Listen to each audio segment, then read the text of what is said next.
Hello, Puerto Rico. My name is Paul Akers. I'm the author of 2 Second Lean. I built a manufacturing company here in the United States. I consult with companies all over the world, teaching them about efficiency and how to move their organization to the next level.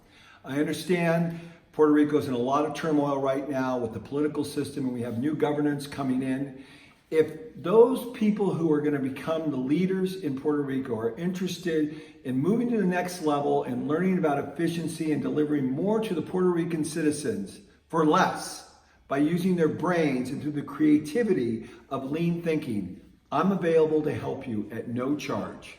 If there's any way I can assist the citizens of Puerto Rico, I'd love to do so. I've been there 2 or 3 times now. I've spoken at universities and worked with your teams and organizations down there. I love the Puerto Rican people, and I'm here to help. Thanks a lot.